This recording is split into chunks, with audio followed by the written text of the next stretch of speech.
Lewis Ott for The Ring magazine. Delighted today to be joined here in New York with the king, one of the kings of New York, Richardson Hitchins here at the Boxraw Doghouse Sparring. Look, it's good to see you over here in Brooklyn, Richardson. How's things? How are you, mate? Everything is great. You know, just enjoying the atmosphere, the boxing atmosphere. A lot of great New York talent and just talent locally around sparring and showcasing their talent for Turkey and the whole Ring magazine and Boxraw event. So just showing face.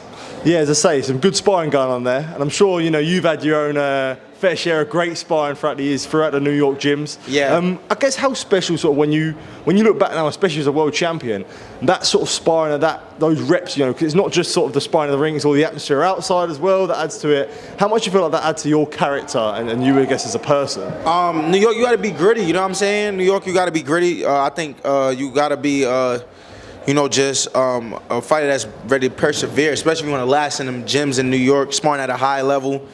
When I think back on my days in New York, I was just always one of them kids eager to just get in there and get better. I'll box all the pros when I was 15, 16.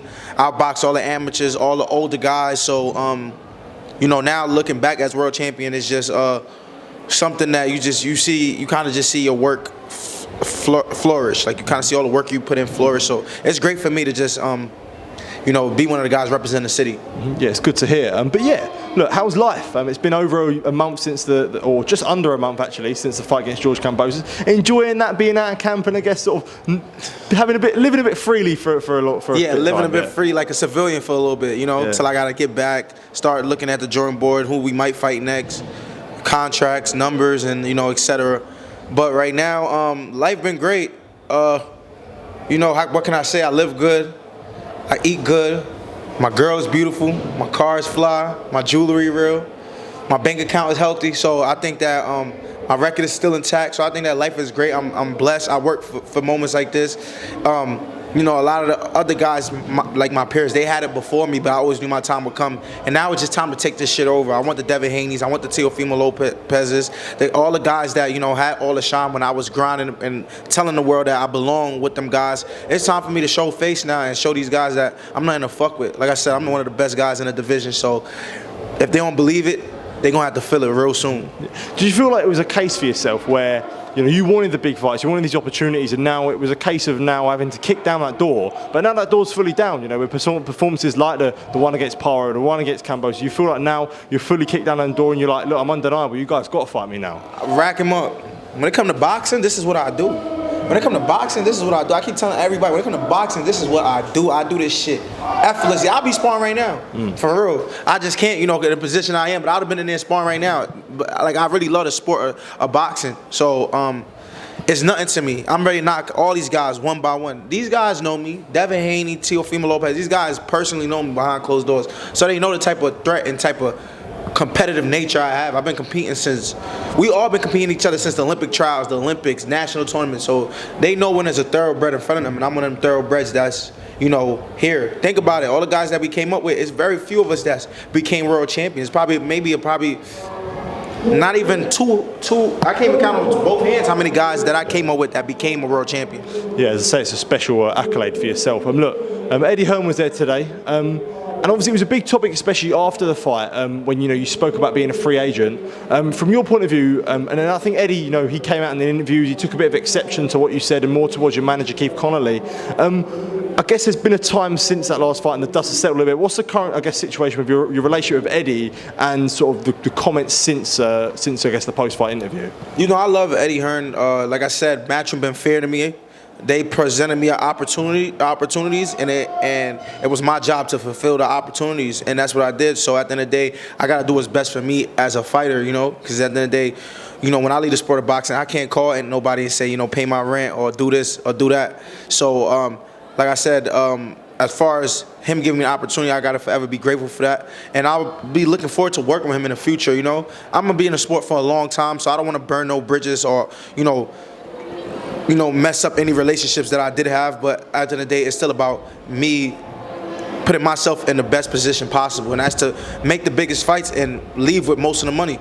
that's the thing, I guess, because Hearn was sort of quite quick to say, look, when I first met him, the door of your car was falling off. I think that's one of the things he said. But in a case also, you've put that work in yourself, so you deserve to be in charge of your own future. Yeah, what Eddie's saying, what he said as far as the door of my car was falling off and all this, I think it was kind of a bit insulting saying that. He could have.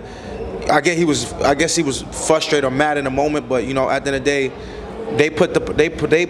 they gave me opportunities and I executed any opportunity they gave me. A lot of things happen behind closed doors that I could speak about, but I don't choose to do that, because at the end of the day, I'm grateful for the opportunities they did give me, and I made the best of what I had. But I told Eddie Hearn from the beginning, when he was, I think 2 years ago, he was promoting a lot of Montana Love. That was his guy at the time, and I told him that this guy's not the guy. I'm the guy. I'm the truth. I'm the guy. And I had to work to get my first main event, to get to the world title, to get these opportunities. I had to prove to Eddie and the matchroom and the guys, and that's what I did. And all I needed them was for them to keep giving me the opportunities, and that's what they did. So, like I said, I'm grateful. Nothing bad to say about Eddie, and I'm glad now I don't got a car that the door is falling off. So we good now. Yeah, as I say, you're definitely good, and I guess to be in that position now where you can look at, and you mentioned there, you talked about sort of how good your life is now. When it looks from a case of, look, your life hasn't always been how it is now. Right. Do you know what I mean? So if you look back and you look at this journey, do you ever pinch yourself, sort of feel like, do you ever pinch yourself in a sense of being like, wow, like you've come a long way, I guess? Or is it like you've worked? To be honest, I always see myself being here, especially with being friends with a lot of the young guys that was already millionaires and already doing big things in the sport of boxing. So I was in a gym with these guys. I've known where my talent was, and like I said, I just needed the opportunity. Maybe the promotions wasn't giving me no opportunities to prove to the world that I am that guy. And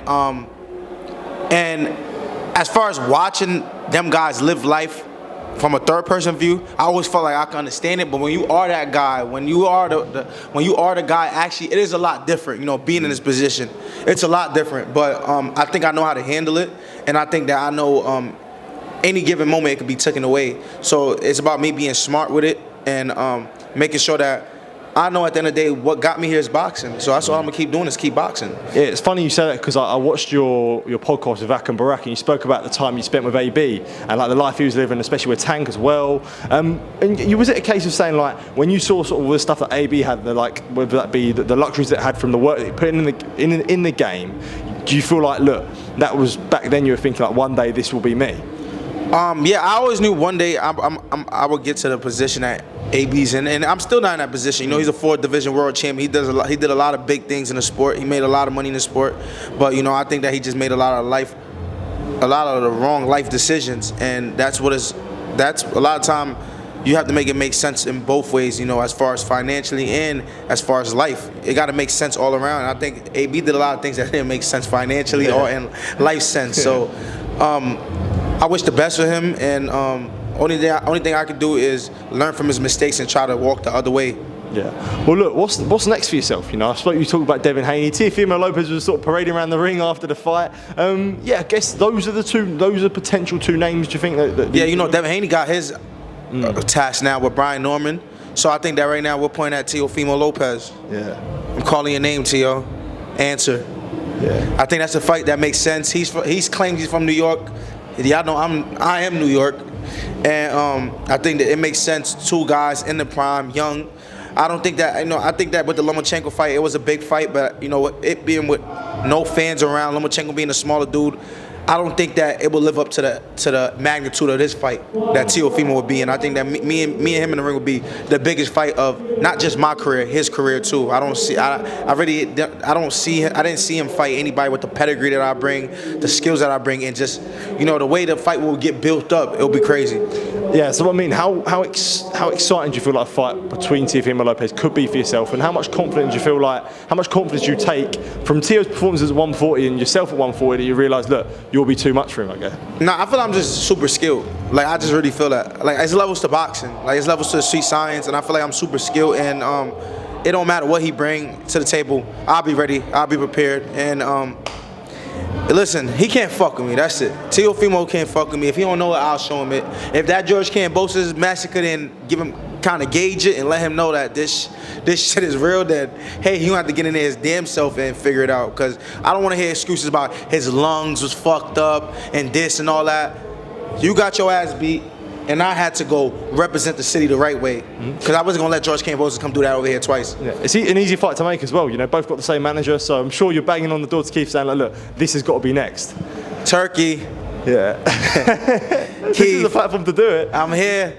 Send me. Ain't no fluke. Like, for real, I'll box anybody. Right now, with these, we can put on gloves right here in front of me. We'll box. I feel like I'm nice. Like, I can fight. So, but, you know, now it's all about making sense financially and doing things the right way as a professional. So, yeah, they just gotta get the numbers right, get the location, the venue, the weight, whatever, and all that shit. And then me and Teo, we do what we do. This is what we do for a living. So I know what I gotta do. He know what we gotta do. Just fucking sign a contract, man. Let's get this shit. Let's do business together. Yeah, well, let's hope we do see it. Richardson, look, appreciate you checking in and doing an interview with us. Always appreciate the time. Thank you. And hopefully we're catching up soon when you do get that Teofimo Lopez. Thank you. Top man. Thank you, mate.